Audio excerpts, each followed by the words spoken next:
Everybody's all set here? Next. All right. I'm going to call this meeting to order, work session. And so we are all present. And there's one item on tonight's work session, very important item with a lot of people that have done a lot of hard work. So it is council. You're going to receive information on the Integrated Water Master Plan, 5-year capital improvement plan, the 5-year water and wastewater rate plan, and discuss the Water Planning Committee recommendation. We have a lot of people here tonight. We have Bob Beckley, Deputy City Manager. We've got Anna Dizek, Administrative Service Supervisor. And would you like me to introduce these other names, or are you going to do that? We'll do that. Okay, We'll do that. All right. You have the floor. Thank you very much, Council. Mayor, Council, we have a culmination of probably over at least a year's work. Water Planning Committee has been working for at least 9 months on this. But I want to kind of get started with the basic issue that we're dealing with. We're dealing with the value of water. It's essential, reliable. It's a thread that weaves our communities and daily lives together.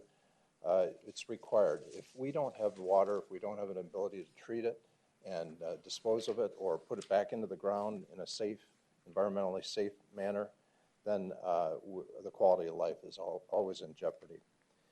This effort that we've undertaken is similar to many cities that have taken consideration of rate increases in the utility rates.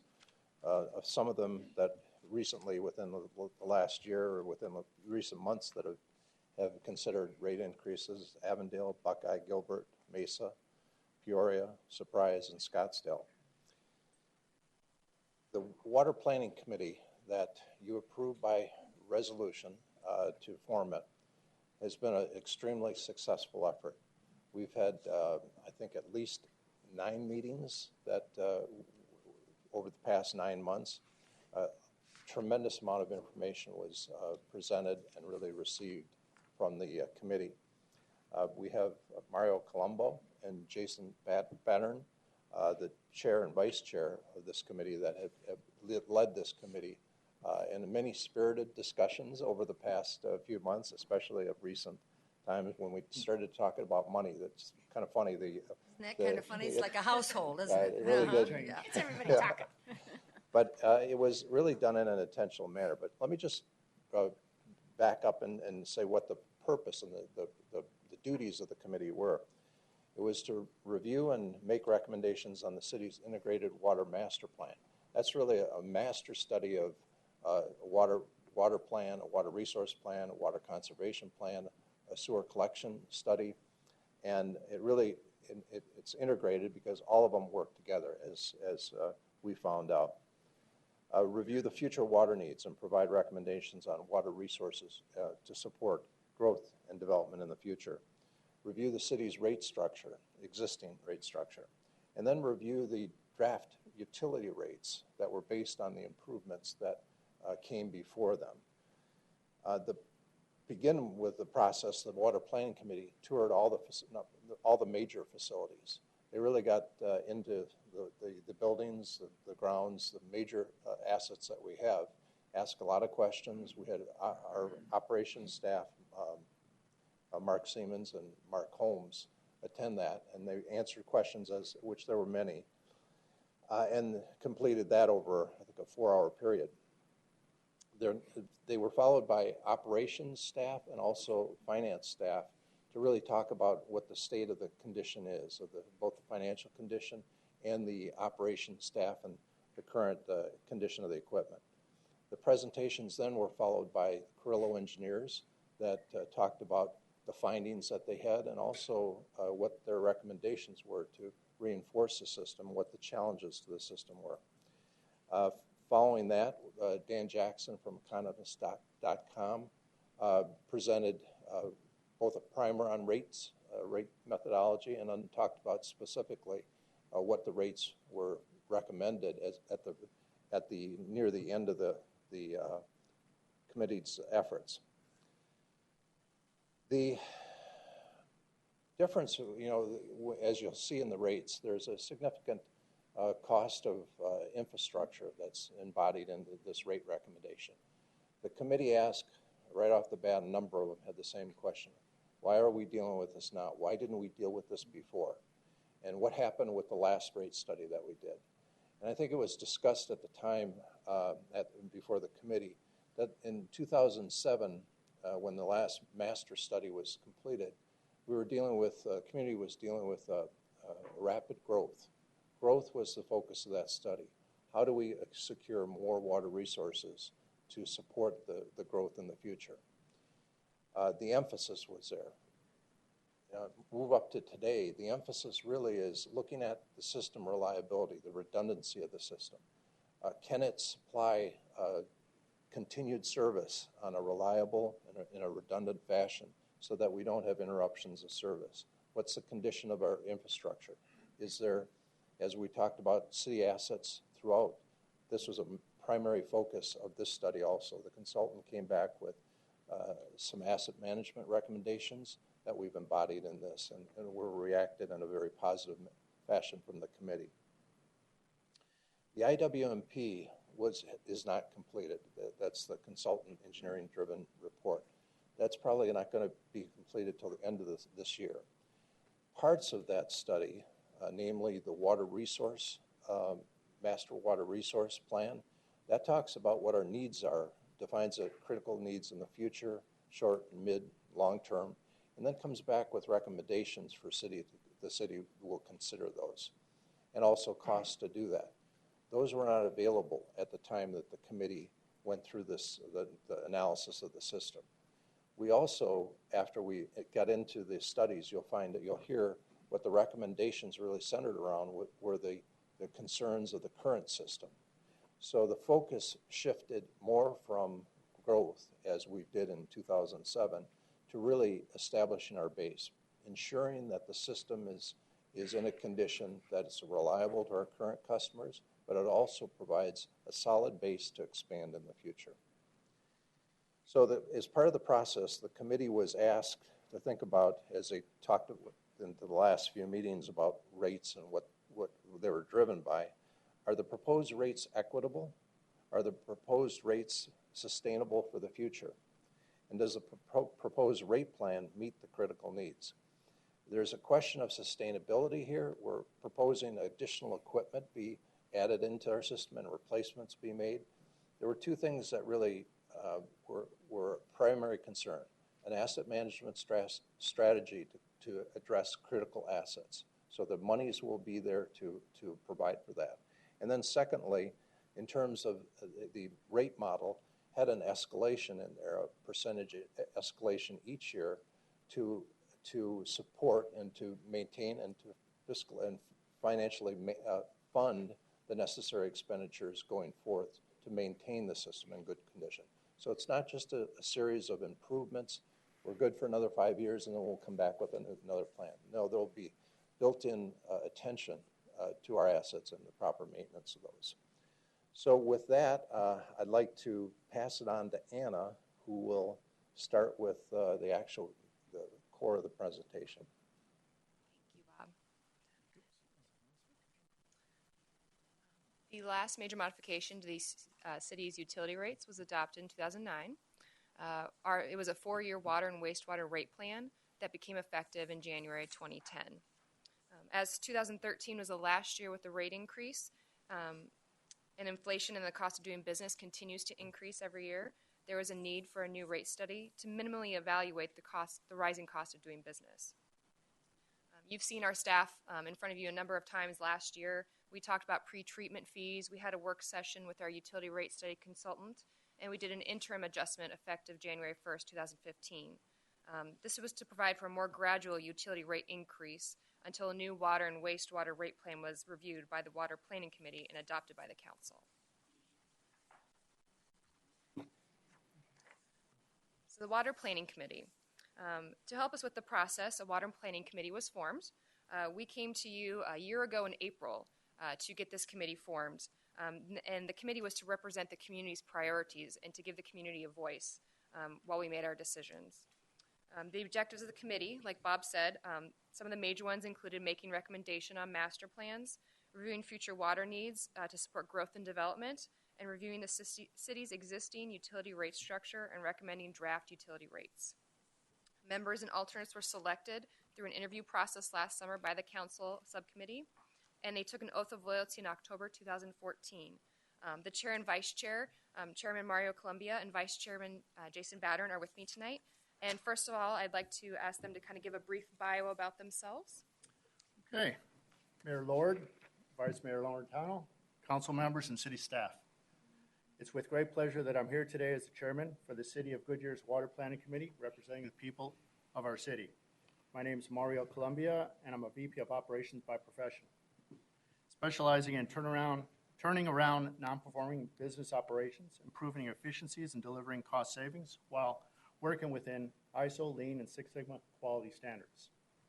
I'm a former entrepreneur operating a startup in Goodyear.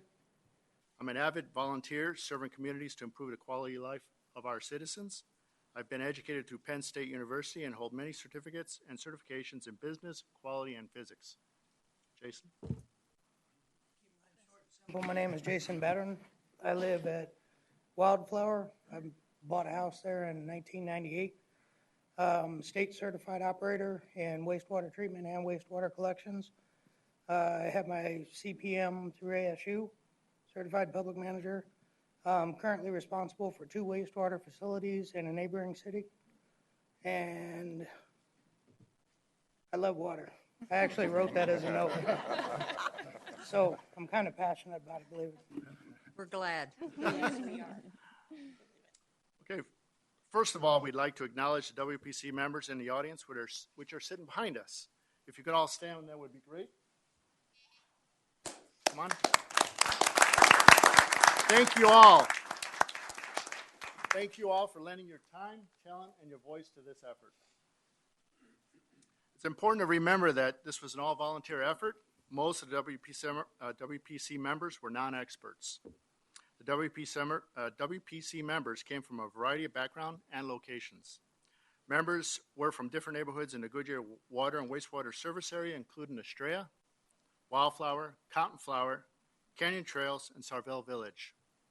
We had 2 operators who lived in Goodyear but worked in other cities, 1 in water, 1 in wastewater. We also had 1 member who represented the multifamily complexes in Goodyear. State Senator Lynn Pancrazzi was an alternate who drove to and from Yuma to serve on the committee. Professional backgrounds and education of the WPC members included economics, Botanical Gardens, industrial operators, and quality control. Engineering, they also served on federal government committees, distribution, chambers of commerce, transportation, and housing. Some of our members have served on neighborhood board members and on landscaping committees. And some served on other city committees before such as the General Plan Committee and the Centennial Committee. Cheryl, this right there? Okay. As you can see, and as Bob mentioned earlier, the WPC met 9 times from last October through May. The screen represents the schedule of our meeting, dates, and topics.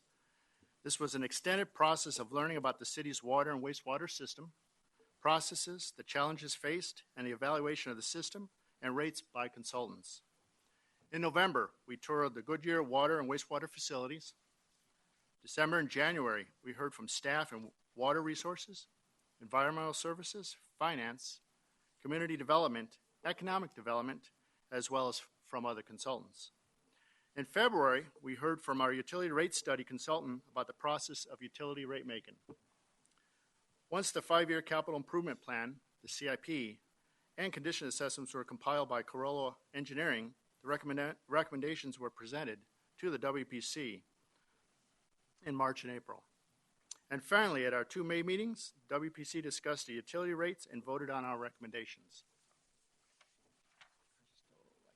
Oop, wrong one. No, it's not there.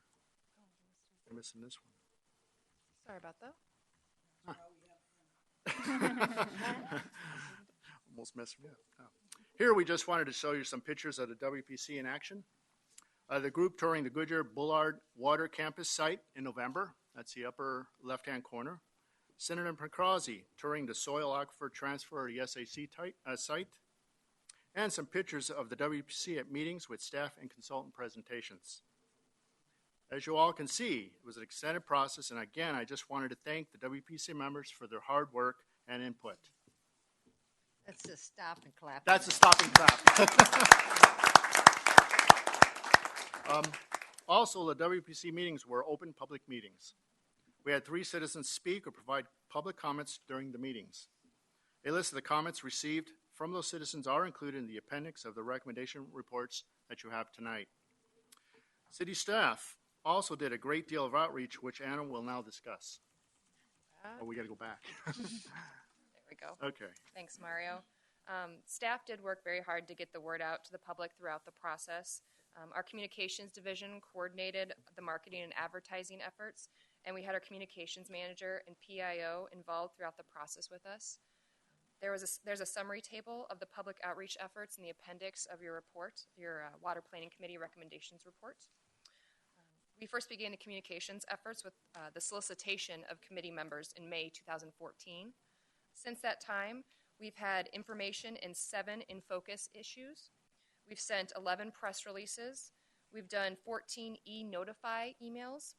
We've posted 11 items to social media accounts, ran 2 paid advertisements, and did a utility bill insert and a message on utility bills.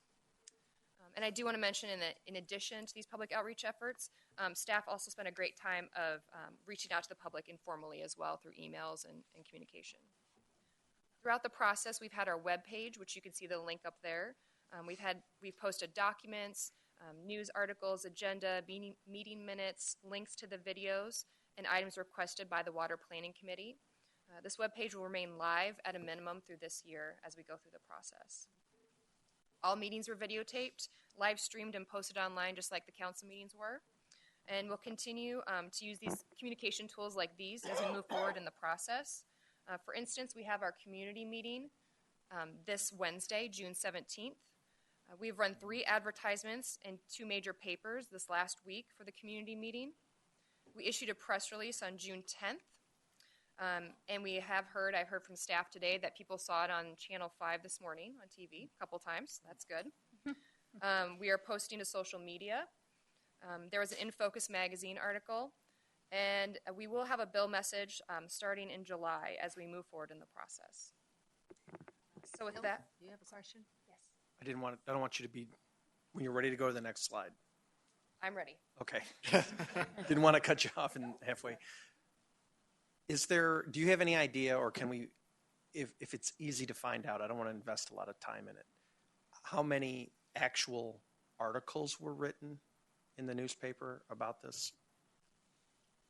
I mean, that we submitted and how many? Well, yeah, we sent out 11 press releases, and that's merely how- interesting. If if there was only one newspaper article written about it, then we're I guess that's what we want. exercising ourselves. Somebody have that answer?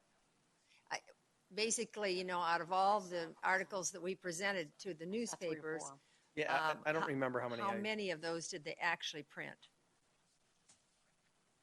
We don't have that number handy, but we can go through the communications report that we send out to mayor and council every week and go back and see and get a tally of that rather than having to go through all the.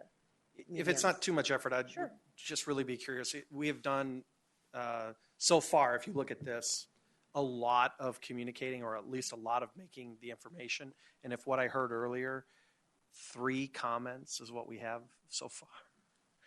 So, and I'm looking at Matthew in the back there, thinking, man, I'm sure they wish they only get 3 comments up until this point. So I'm expecting we're either going to have a giant tsunami is going to occur at next week's meeting. This week's meeting on Wednesday, yes. Sorry. That's why we need that shield over there. Yeah.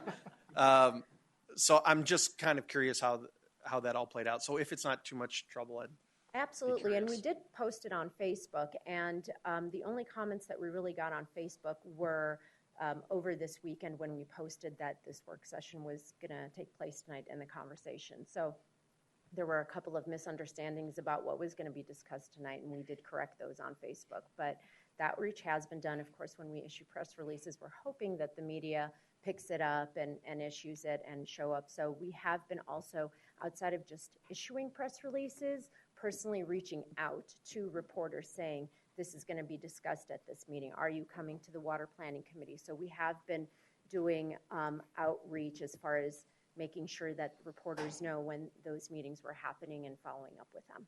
And I think as one of the larger, more vocal, let me say it that way, more vocal council members about communication, et cetera, we certainly have done a lot of it. And if the result of that is 3 comments and 2 newspaper, then I think I've answered my own question that I've asked a number of times throughout the last 6 months. So if we just find that out. Well, it's hot weather. People aren't getting together as much. But they are reading the newspaper. Sitting So around Yeah, having they are. conversations. There was an article on AZ Central just this past week on.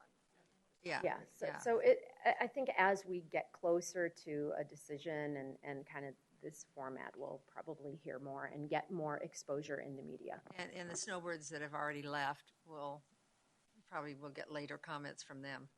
And of course, everybody when the first bill goes through. yeah, I'm sure, but I'm looking at this and we've had this committee that's been working for the last 14 or 15 months and we got 3 comments. So, that's where the work was. By the time we get it and by the time we get to this, we're kind of at the end of the road. And so I don't want to belabor it. I appreciate all the outreach that's been done and the activity that's been put together. I know the general plan folks, very similar. The number of press releases and stories, et cetera. We seem to get a lot of feedback. So hopefully it's going to pay off in a more positive way with some good education. So I appreciate the We'll information. get you that number of how many articles were actually printed by the news media or picked up by the news media from our press releases and our outreach. Thank you. And I think that's one of the reasons why we're trying to have the community meeting so soon, is that we're trying to get word out there to people early on and before you go on recess as well. Go ahead. Okay. So with that, the 3 of us, Jason, Mario, and myself, will be back up here in a little bit to talk to you about the Water Planning Committee recommendations. But first, we'd like to have Richard Humphreys with Corolla Engineering come up and talk about the 5-year CIP.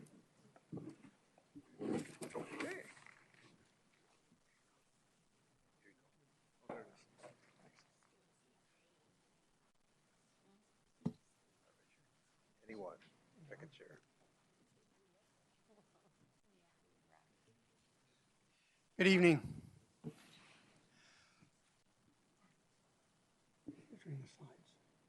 Yeah, I'll do that. You can either do that one or just press this button right there. Okay. My presentation here is to share just a very brief summary about the 5-year water and wastewater capital improvement program project that Corolla Engineers has been working on for the city of Goodyear. Our project purpose has been to identify water and wastewater projects needed for reliable water and wastewater service to existing Goodyear customers.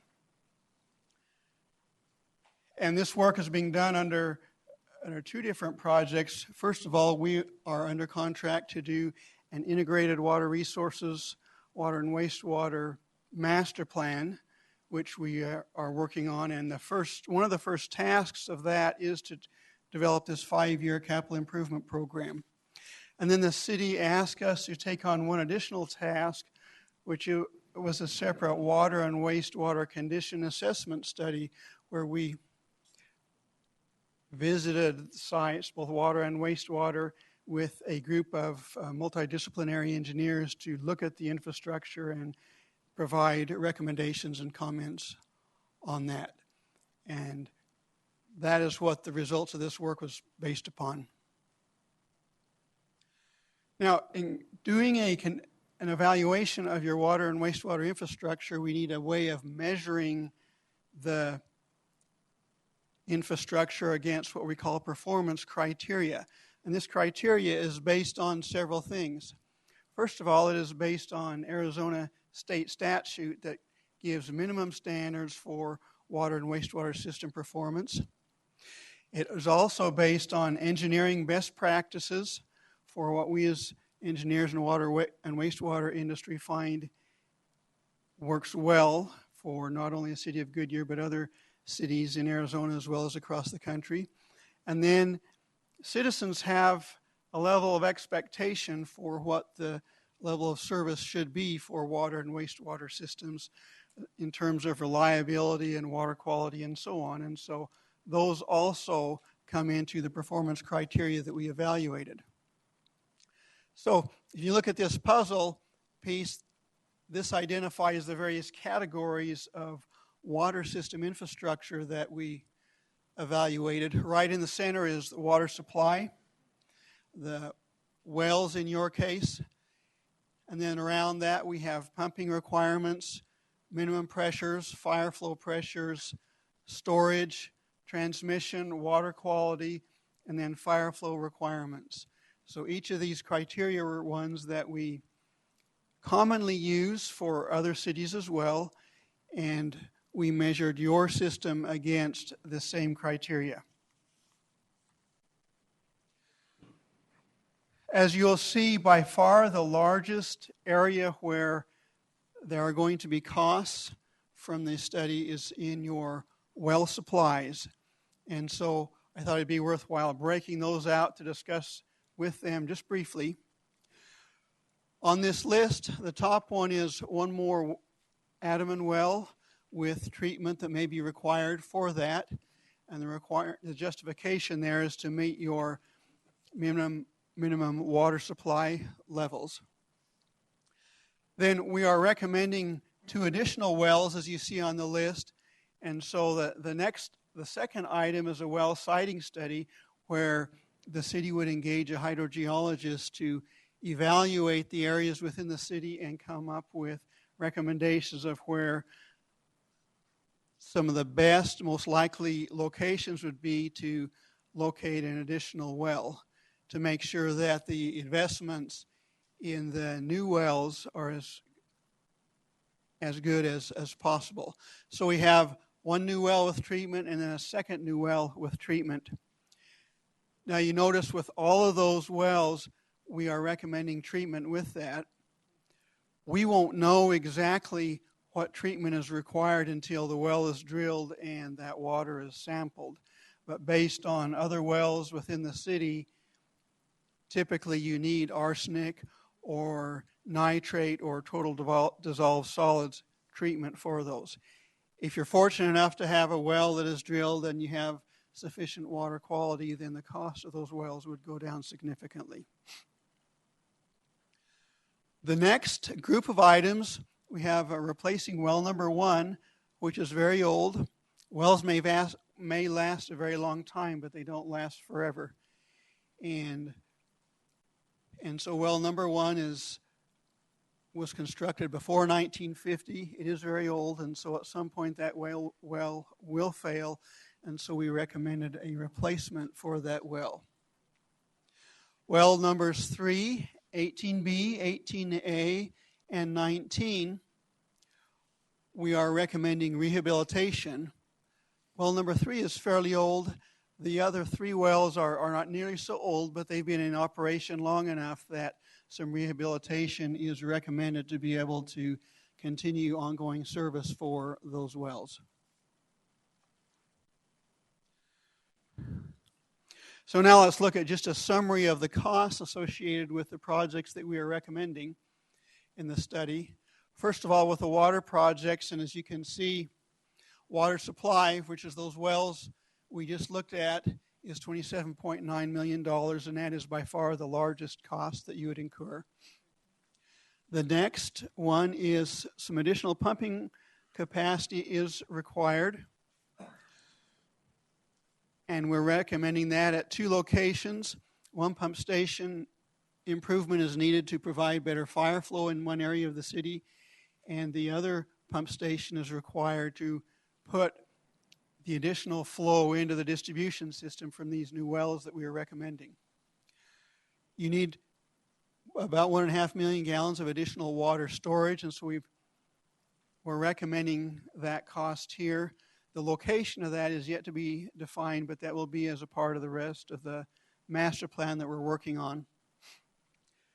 You have CAP water capital charges, which are already in your CIP, but we're including them here for completeness. And then at the Bullard Water Campus, there are a couple facilities that need a little bit of rehabilitation because of some corrosion. It's not a large item, but is a cost that we're recommending. Then you have some water main replacements. That's for the Saraville development that was constructed with non-standard pipe that is giving you some problems with failures. And then the final water project is a DMOM program. This is a study that is intended to give the city the tools they need and to lay out a program to do ongoing condition assessment and evaluation of your system to make sure that it remains in good operating condition, and as deficiencies are identified, they're recommended and resolved. So the subtotal of the cost for the water projects is $38.9 million. Now if we move on to the wastewater projects, the first three projects are for improvements at your Rainbow Valley, Corgit, and Goodyear water reclamation facilities. These are various improvements that have been identified and recommended not only by ourselves but by an earlier study that was completed by Waterworks engineers that we evaluated and concurred with their recommendations. And so that's what the $1.3 million, the $1 million, and the $2.9 million are for those facilities. Then the next category of improvements is lift station and force main improvements. With wastewater collection systems, you have hydrogen sulfide that corrodes concrete and steel, and so over time you have corrosion that degrades the infrastructure and they need to be rehabilitated. Most of these improvements are at the ends of the force mains from the lift stations where the manholes are significantly degraded, and so we're recommending improvements, and these will be at almost all of your lift stations. The collection system improvements are almost all manhole rehabilitation projects where the city has gone in and done inspections and evaluated the manholes on an ongoing basis, and there are a number of the manholes that are at a point where they need to be rehabilitated in order to avoid failures that could cause disruption to traffic and to commerce. And so those wastewater projects subtotal $12.5 million. There is an additional $5.9 million of projects that the city had already identified separate from our individual evaluations, but we're including them here for completeness, so you have all the costs in one place. So when you add these all together, you get $57.34 million of capital improvements. So we're recommending this. These improvements are all to maintain the reliability and integrity of your water and wastewater systems from now and going into the future. None of these are intended to provide additional capacity for growth for any new people that might move into the city. Sherry? I know we have some capacity already built into our system. What would that capacity be that we already have? I know you said this isn't really going to be for new growth, but I know we've got some already built in. So do we know like a percentage or anything along those lines? Well, I can tell you, I can touch briefly on each of these. Each of the components of infrastructure, whether they're wells, storage, and so on, have a slightly different metric against which they are measured by. And I'll tell you the situation with the wells because that is the most expensive one. The standard criteria is that on the hottest day of the summer, when your water demands are the highest, you need to have at least one extra well in operation so that if you have a well that fails, you have another well that you can turn on. In your case, your largest well provides blending water to your next largest well in order to bring all the water quality constituents down below the standard. And that was one well that did in fact go down for a time last summer.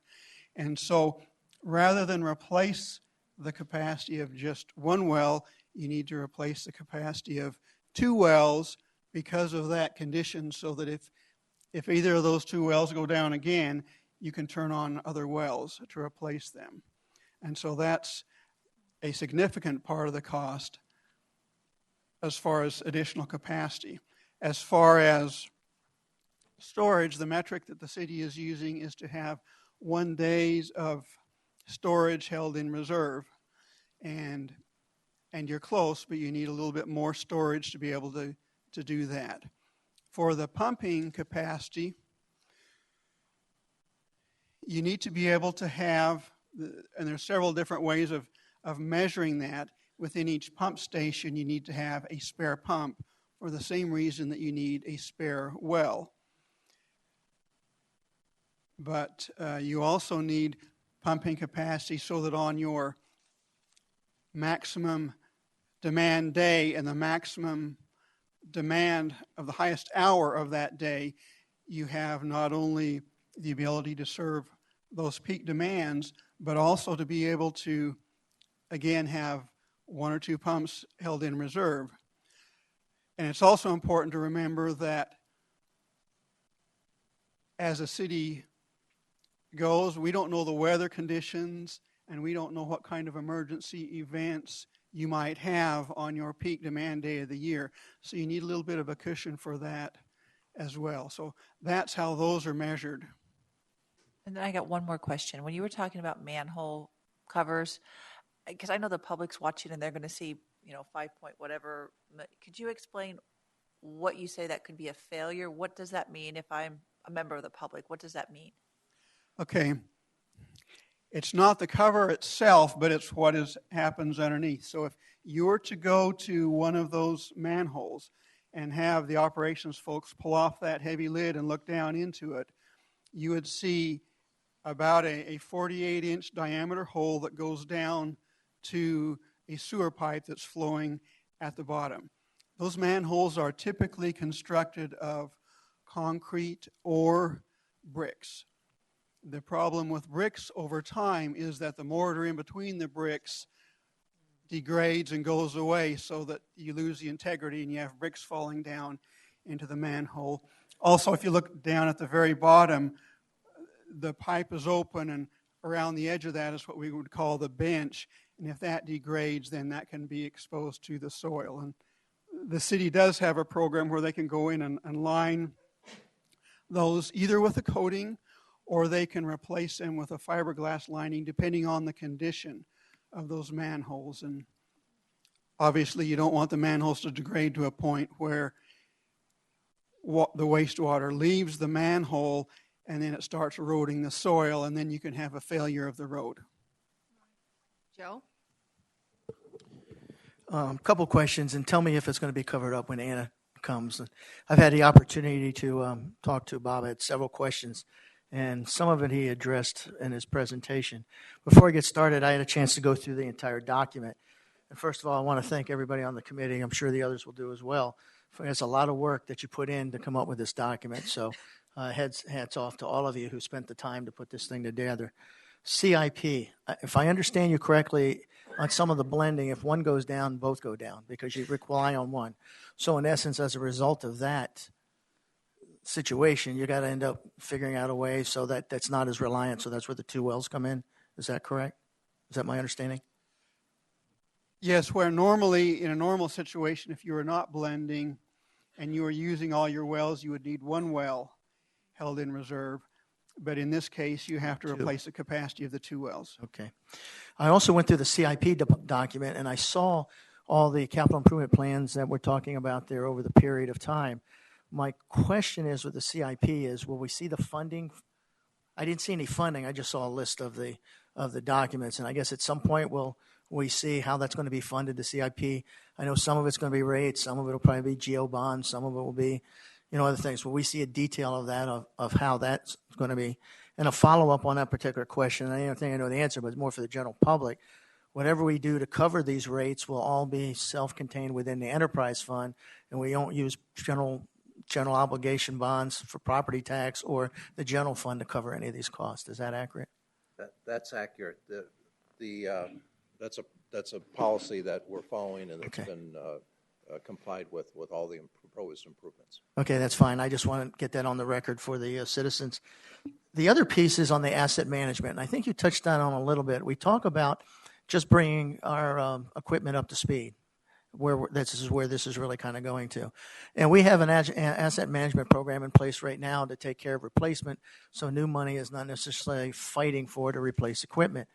My question is, when it comes to the CIP on some of those pieces of equipment that last 30 years or whatever the case may be, is some of that built into the rates to make sure we have the money to cover replacing or maintenance on this equipment? It is. As you pointed out, a lot of these improvements last for 30 years, some even longer if maintained properly. The rates that are paid in now maintain the system through the next time horizon.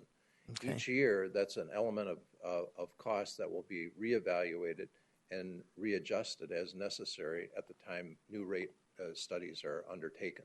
So at this point in time, what we're looking at is the foreseeable future. There's a 5-year, there's actually a 10-year time horizon we're looking at, and we think that the increase in rates that are proposed in this plan sufficiently support and will fund those types of required improvements over that time horizon.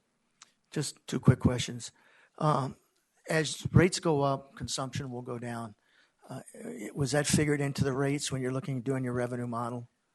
I know it's hard to get it exact. I'll let Dan Jackson, in his model, how he compensates for that. He does look at the demand for money or demand for service in relation to cost, and he can touch on that. Okay, second part, and we had talked about this, and just to get it on the record, is it seemed that there was a lot of discussion. We've got the supply side, we got the demand side, and how we're going to address the actual demand side through some type of austerity or some type of conservation to figure out how we can slow down the growth of water. And I guess long term, are we going to be looking at that maybe as far as our medians, as far as the type of plants we put throughout the city, because we're only, 15% growth, somewhere around there. So there's a lot of room for growth, and now would be the time to start, in my opinion, moving to try to figure out how we can figure out trying to slow down that demand model even more by making it things a little more conservation side as far as water is concerned. It seemed to be in there, but it hadn't been addressed because there wasn't enough time. Is that accurate? That's accurate. There were a number of members on the panel, the committee, that were very interested in conservation practices, incentives, new programs, code changes, and city practices. What we have ongoing is the analysis in the IWMP will do a water conservation plan for the city. And that will include elements of what we can do as a city as far as the medians, some of our practices to conserve and to reduce our irrigation water, but also to look at other potential existing conditions with residents as well as new code changes in the future. That report is going to be coming as a result of the IWMP, and then those recommendations can be evaluated by the city at that point to determine which of them appear to make sense and would like to be pursued. So that will be a product that will be coming before you probably in the latter part of the year as a study is completed. And I appreciate that. I know the city's effort on the water that we're getting to do the ballpark, that was actually water coming from some source that saved us hundreds of thousands of dollars on that. So again, there's 2 pieces to it. So I appreciate the working on the other side of it. Thank you. Joanne? I was just going to add to Councilmember Pizzillo's thoughts there that just recently Wally and George and I had attended a conference that GPEC had put on, and it was about water within Arizona. It was a great presentation, and I think it was the city of Chandler, if I'm not mistaken, is actually doing more along the lines of what Joe brought up, of a strategic plan for its city on water consumption, and whether it's within different types of users of certain specific industries, and it's also about, really some of the things that people first say is, no more green grass. Well, and no more agriculture, things like that come out. But actually, it's a balance, because when you do hit times of conservation, what's the easiest thing to say? Okay, no watering your lawns. Well, if you took out all the lawns because you wanted more houses. Well, now you just have more houses, and you don't have the ability to say, okay, farmers, let's cut down on this. Excuse me. So, there really is a strategy to all this. And, I really can't state strong enough to this committee, thank you, thank you, thank you. This is so vitally important to our city and what we're doing. And I know that these are the hardest things, is dealing with the money. But we know that you got to start with that first. And then we talk also about strategy for the future. And I really do appreciate that. Thank you. I'd like to add one more thing to that, and I've talked to Mark Holmes about this, and I did have a mayor's challenge out there on water preservation, and we've really got very little attention to it, and I'm going to repeat that the next year, but it's educating the public also, because we have people moving from all over the United States and out of country here, and they really don't have a true understanding of it. And so I think that I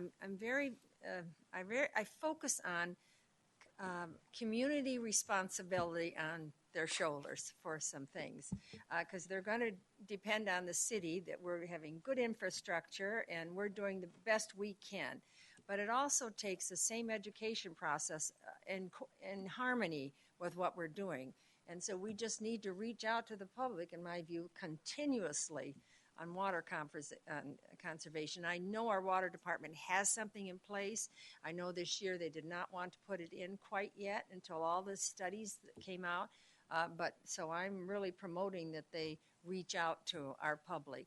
And we, as members of this council, can be, the mouthpiece for that. We can go out to our communities. We can do the things we need to do to try to convince the people. So, and it's hard to give up something.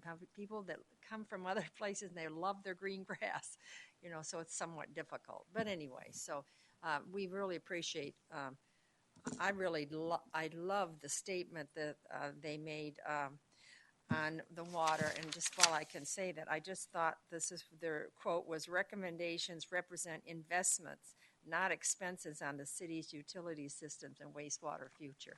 So I just love that whole statement that was made. I just thought I'd put that in right now before we end the evening later. So congratulations to all of you. Go ahead. I think we're at time. Yeah, I think we're at time. Then I have a We're question. switched to Good. another. So are we going to do? Just Yes, one. yes. Wally? I have a question. I'm sorry. It's off. I thought you were going to continue, and I've just been listening to everything. So my question to you is that you were talking about that we will need to have an additional well. And I'm assuming that when we master plan, we will then identify the location. We don't have that location identified yet, correct? That's correct. One of the project items was a well siting study to tell where would be a good location. And the city would contract with a hydrogeologist to do that study. All right, and I'm sure that we would not place one well close to another for the fear if there was ever a problem in the flume or whatever, that we would not infect another well if we have them that close by, because wells are terribly expensive, and it is critical that we have a supply on hand in case we do have the failure. And I do know that when we do identify where we're going to drill the well, we do have a problem with our water and the salt content in the water. So that puts our cost up higher than if we had a nice, clear water without the salt content. It's very difficult to balance that, but I know we do the best we can do with what we have, because we're in the middle of the Salt Valley. Mm-hmm. That is correct. And the siting study would include an evaluation of things such as proximity to other wells, the contaminant plumes, and Perfect. the condition of the rocks and soil under the ground. Okay, thank you. We got more questions, so hang on here. No, I think he was pointing to me. Oh, no, Joe was. Okay, Joe, go ahead. Oops, I opened it up. No, all I ask is, and we've had this discussion before, Bob, when they look at the entire well picture, they ensure where they put the next one is not sucking water off one that's already in existence. All right, so to me, that's very critical, lessons learned or whatever. But as we move forward, that instead of just looking at what that well will bring out, that we look at what's it tapping into, and is it going to affect any other wells surrounding it. So to me, that's critical as well. And we've had this discussion. I just want to add to Joanne's conversation about what went on at GPEC on the water presentation. And basically what some of the cities are looking at is to have a incentive fund for a big business that would come into your city that would produce lots of jobs, and it would be someone you want to, it would give high-paying jobs and a number of jobs. So you would want to set aside water reserve. So when they do their water master plan, that's what they're looking at. So that's what it was. So that would be preserved just for that opportunity. And that takes a great deal. So, I mean, that takes future planning on that one, because right now we need to do what we need to do for our citizens. And not the jobs aren't important, but it's a big balance there. So, but that's what that program was that they were doing in the Chandler area. We'll look into that. Okay. Thank you very much. We have more? So now we have a request from council to take, let's say, 5 minutes, 10 minutes break. So we're going to take a break at this point and then have you come back. I know. Oh, my knees. Yikes.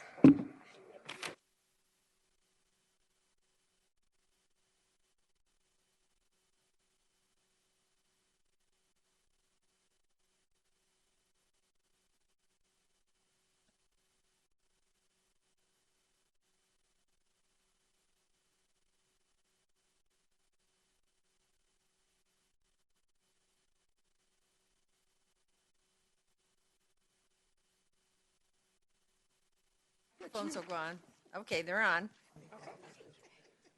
Well, now we'd like to move on to have Mario and Jason speak on the water planning committee process. And if you hear us say WPC really fast, we've been doing this for a year, so that's what we call it for short. So, Mario? Okay, thank you, Anna. All right. The WPC received the information you just heard from Corolla on the 5-year CIP plan, plus additional information on staffing, budgetary, and future resource needs. This information was compiled by the city staff and consultants. After all the staff and consultant presentations, it was up to the WPC to digest all this information and provide our input. Dan Jackson, the city's utility rate consultant with economist.com, who you'll hear from in a moment, took all our inputs and broke them into the rates. Eventually, the WPC was presented with one rate. This we call Alternative 1, which is included in the appendix recommendations report on page 28. This rate was a scenario that assumed all major projects were funded almost immediately and that all needs were funded fully, completely, and within 1 to 2 year period. The first year of this rate had a significant increase, somewhere around 28.4%. So then at the May 12th meeting, the WPC provided feedback and suggestions to the consultants and staff. The revised rate plan called Alternative 2 was presented. This is the recommended rate plan you see in your report. In this, it's on page 21. 28? 21? Oh, 21. 21.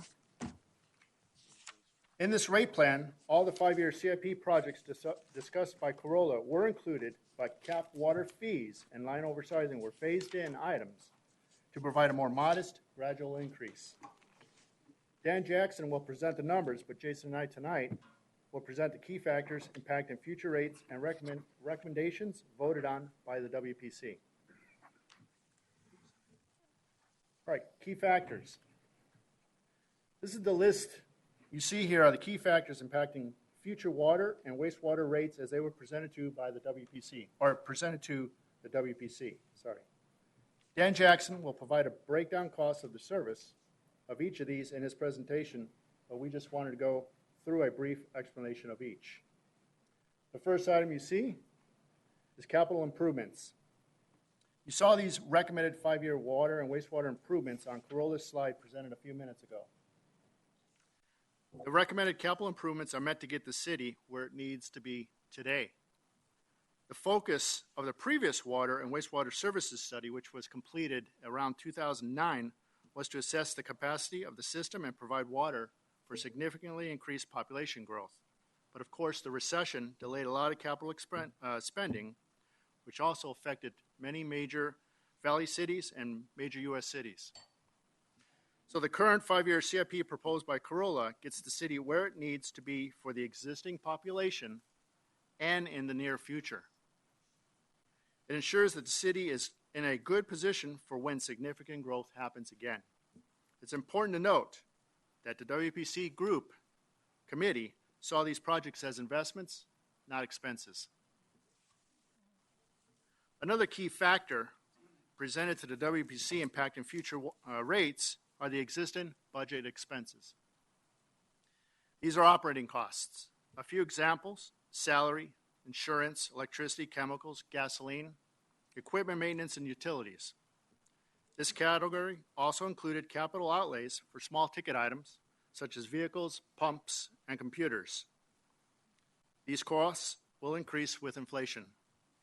Certain expenses like chemicals, electricity, insurance might increase at a higher rate. Okay? Some expenses will also increase as the volume and the city's number of customers increase. Budget supplementals. We've been told that council is very familiar with supplementals through your annual budget process. But for the audience's benefit, supplementals are defined as anything over base budget. The city has one-time supplemental and ongoing categories. One-time supplementals are usually projects related that aren't in the city's capital improvement project or program, like pilot conservation programs or spare well equipment. Ongoing costs are generally related to things like chemicals that staff anticipate costs increasing year over year. Cap water costs. The WPC learned a lot about cap water costs during presentations by the city's Water Resources Manager, Mark Holmes, and I do mean a lot. Just wanted to throw that out. He's passionate. He's passionate.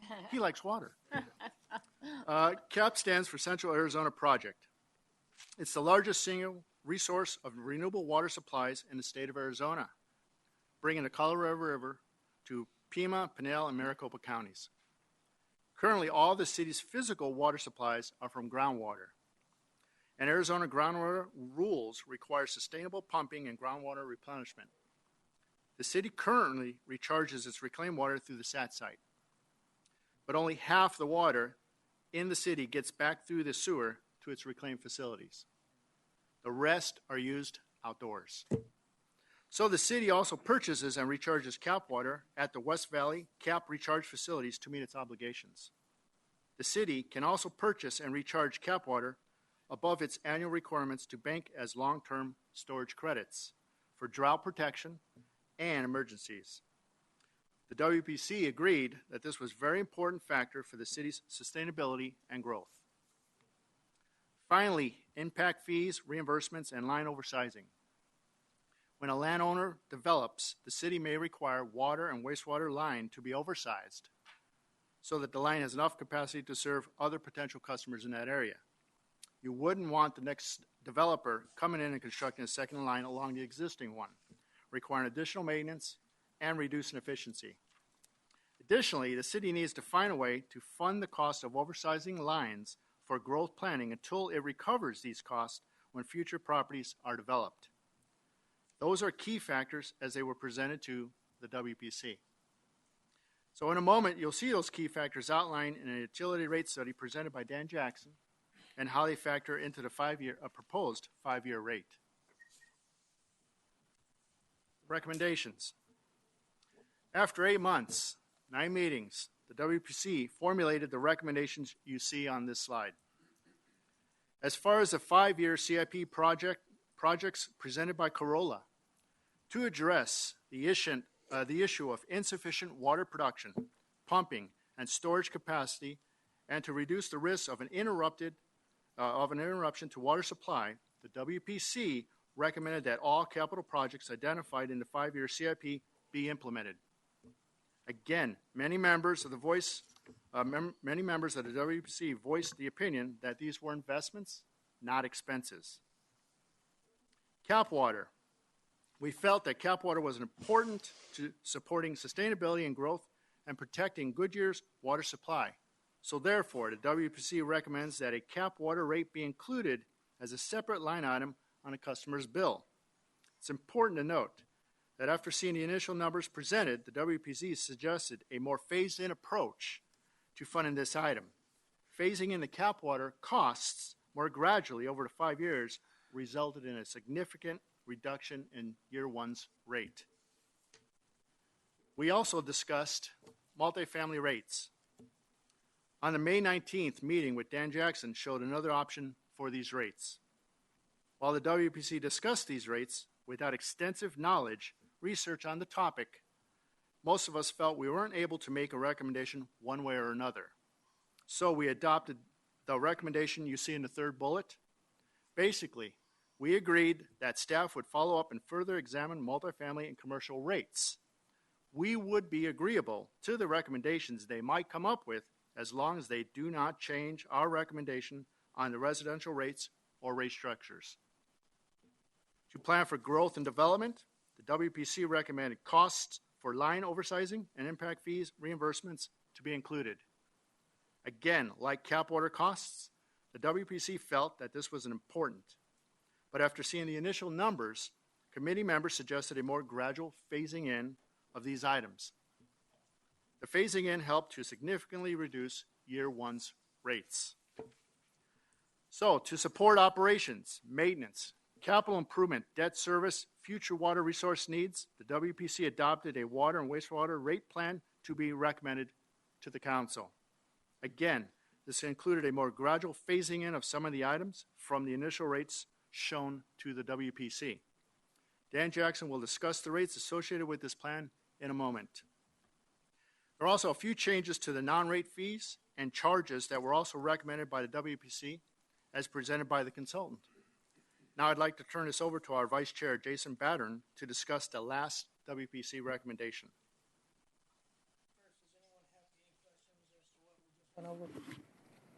We're good? Okay, great. No, I would like to just make, I think it's wonderful. I think it's going to be very helpful that the cap will be on the bill, that they'll have, that's giving the citizens more knowledge. That's correct. And so, I mean, I don't know that most of them know how much we have to pay when we buy water. And I think that just, it works. And, Right. I really think that'll build confidence too by having that information. So thank you for that. Sure. Okay, the final recommendation from the Water Planning Committee was for the city to implement another water citizen group to continue with efforts due to the limited time we had to work on this. Although it was 8-9 months, it went fast, and there's definitely a lot more topics to discuss. There wasn't one person on the committee that didn't provide a lot of valuable input, particularly in the area of conservation. That was brought up a lot. The water was seen as an extremely valuable resource, obviously, by all members. Without it, nothing else really works well. There's a lot of great ideas that were brought up during the 9 meetings and in between the meetings, but due to time constraints, due to time constraints and our primary focus, we weren't able to fully vet all the suggestions. Unfortunately, we did not have the opportunity to get into the conservation discussion as many members wanted to, as much as we should. I believe that's a valuable point that we really need to, going forward, you know, if we can put together another group, city staff and citizens involved, to continue what we started, because they've got a lot of good foundational stuff to work with. Some of the suggestions, they would take a long time to implement. Some are going to include changes to policies. Others would require funding. So there was a lot of different points of views that were brought up. But everybody's input on the entire committee was valuable, and everybody had a very legitimate concern about the city's water future. So the Water Planning Committee's recommendation is that, again, a committee be formed to look at our water future. Water conservation will not impact the rates that we've recommended here, because the time of the policies and if enforcement or incentives are proposed. Additionally, water conservation reduces the need for growth in the system, but it doesn't reduce the cost of the water. So we still have to get the water to us.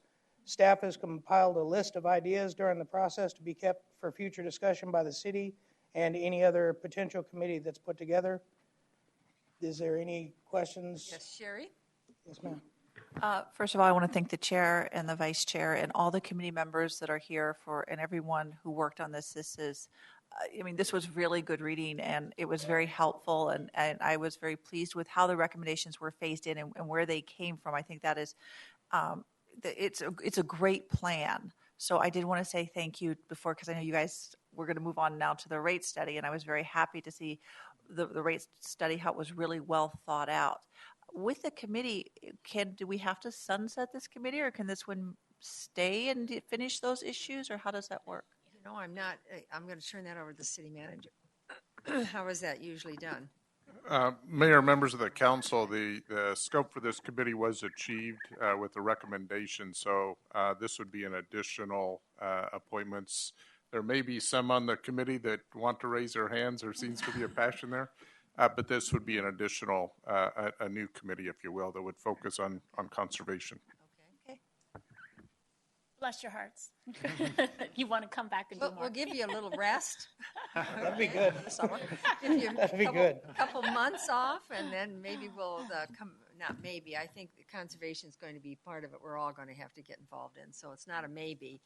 It's just when we would do that, because there's a lot of things that you've already recommended that we got to get into the system and get it going, and then bring that on. I think that would be great.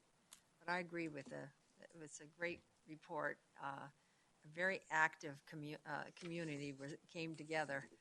I say community because you came from different parts of the city, and I was very pleased. I have to tell you, it was a relief that this council didn't have to do this, okay?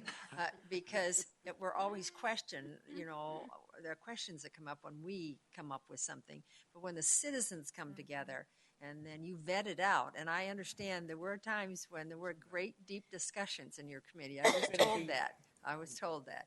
And that's healthy, and that's what you want.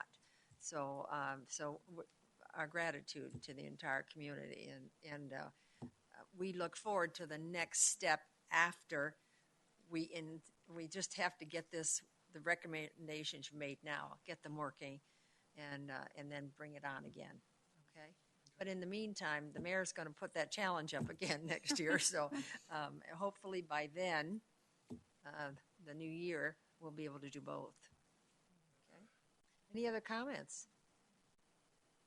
Anything more that we need to be hearing? Okay, so we'll I was just going to continue. turn it over to Anna. There's no more questions for the committee. Then we'll move on to Dan Jackson, our utility rate study consultant with economist.com.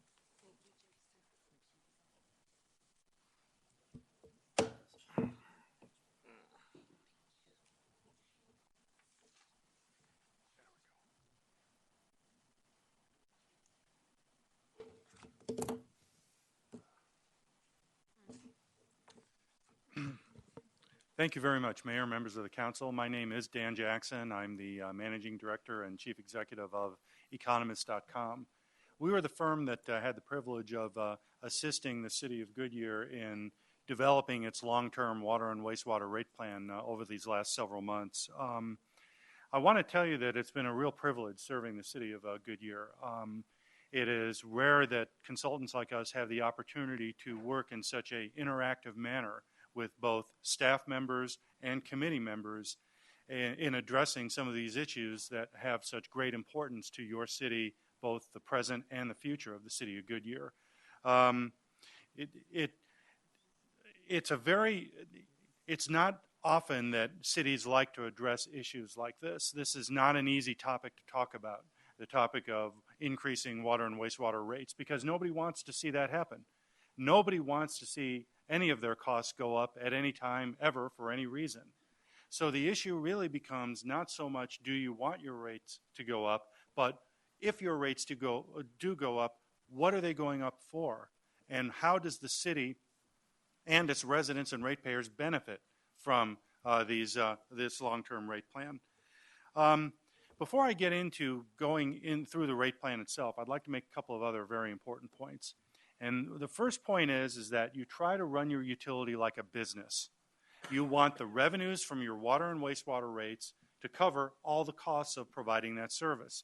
You are selling a product, because that's what essentially water is. It's a product. It's a product we literally can't live without, but it is a product nonetheless. And so for that reason, all you are doing is asking your ratepayers to pay what it is costing you to provide that service. You are a nonprofit entity. You're not making a profit. You're not making a return. You're not paying dividends. You don't have shareholders. All you're doing is passing through those costs to the ultimate ratepayers. And so when your costs go up, you have no choice but to pass those costs along to your ratepayers. Are costs going up? Yes, they are. The average water and wastewater utility is increasing its rates by 5 to 6% every year. Increasing costs of water is a fact of life in the United States in the 21st century. As a matter of fact, the American Water Works Association expects that water and sewer rates are going to triple in the next 15 to 20 years. We've all read the stories about what's going on out in California. These severe water restrictions, the water police, the governor actually telling you how long your shower should be. That is what we're looking at in the future. And that is what areas that don't properly plan for their future water supplies are going to face in the future. Planning requires investment. Planning requires understanding what your costs are now and in the future, and that's what this process helped us to understand. A properly developed rate study is really much more than just a document. You know, it's easy to write a report and drop it on your desk and walk away, but that's not the purpose of the rate studies that we do. We look at rate studies as more of a process, an interactive process with staff, with committees, and with council members, because ultimately rates are arithmetic. You tell us what goals you want to accomplish, what costs you want to cover, and we'll develop the rates that will get you there. But we can't do that without input from you, and that's what this process helped us entail. As Chairman Columbia talked about, there were many different aspects of the cost of service that went into the ultimate rate plan. There's everything from the capital improvement plan to the budget supplementals to the cap water costs. The real question now that we're going to face in these next couple of charts is, what is that impact on your cost of service, and what is that impact going to be on your ultimate ratepayer? This chart right here is a summary of many, many months of work for the water utility. What it does is it projects over the next 5 years what the cost of providing water service in the city of Goodyear is going to be.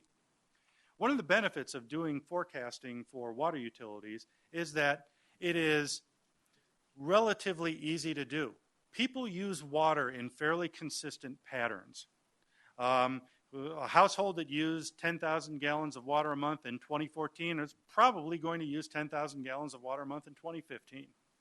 And so for that reason, since usage is fairly consistent, costs can be fairly consistent also. The city has developed its budget for the fiscal year 2016, and that budget is composed of 4 basic types of costs. The first are your basic personnel and operating costs. As you can see in 2016, that cost is about $6.7 million. It also has capital outlays. These are your small ticket capital items, things like trucks and computers and pumps. In other words, capital items that you don't issue debt for. That's about $900,000. Your current debt service is about $5.5 million, and your transfers out are about $700,000.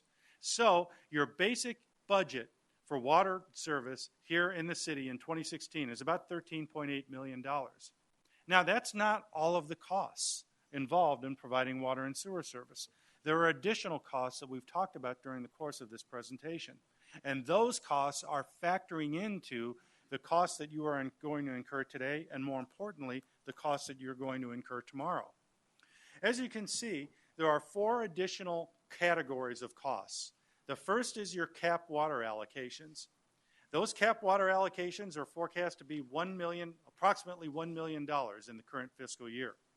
As you can see, over the next 4 years, those costs are expected to increase gradually up to about $2.7 million. So as you can see, the cap water costs start out relatively low, but are expected to increase fairly significantly over the next 4 years. Your existing budget, as you can see here, of $13.8 million, is forecast to gradually increase to about $16.8 million by the year 2020. Now, when you think about it, that makes a lot of sense. I mean, cost of everything goes up by 3% a year just due to inflation. And when you factor in the fact that certain components of operating costs for water utilities go up at higher rates, things like chemicals and electricity and work insurance and workers' compensation. You know, when healthcare costs go up, they don't just affect your healthcare budget. They affect your water costs too, because a water utility has to pay healthcare costs to its employees.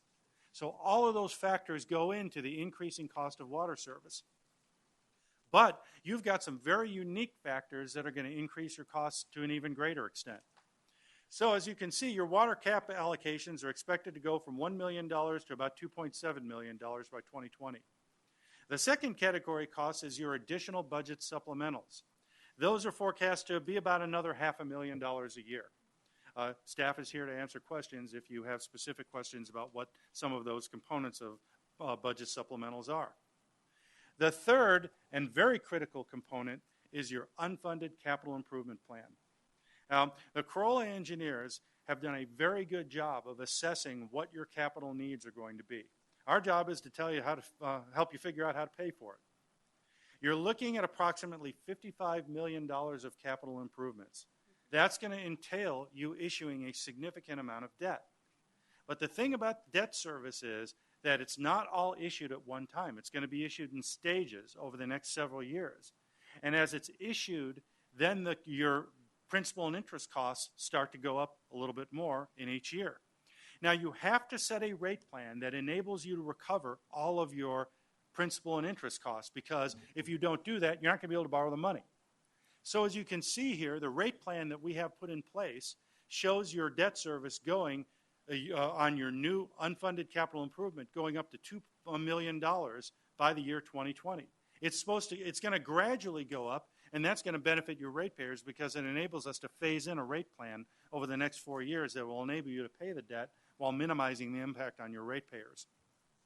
The final component of cost is your unfunded impact fee and line oversizing costs, and that is expected to gradually increase to $1 million over the years. What's the bottom line? Your total cost of service in 2016 is $14.8 million, and that is projected to increase to $23.2 million by the year 2020. What do you get in return for that?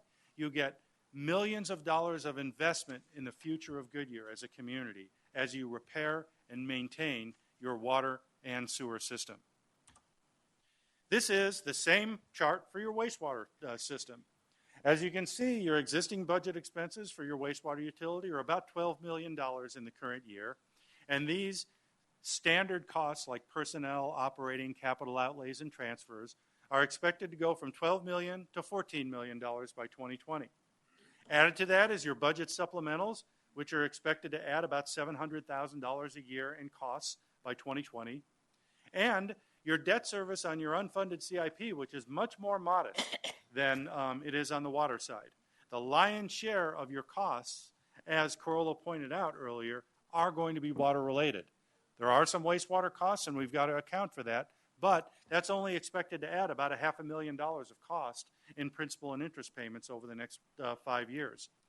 And, of course, you've got your unfunded impact fee and oversizing costs, which are also expected to hit $1 million gradually by the year 2020. The bottom line is that your cost of wastewater service of $12 million is expected to hit $16.5 million by 2020. Now, we've identified what the costs are. Now, what is the rate plan that needs to be put into place to enable you to recover those costs? I'm going to spend the next couple of charts showing you the rates themselves, and then I'll show you what is probably the most critical chart, which is the average impact on a monthly user of water and wastewater service. This is your current water rate plan for your residential ratepayers. Residential ratepayers who have a 3/4-inch meter, and that's the vast majority of your ratepayers, currently pay a base charge of $11.24 a month.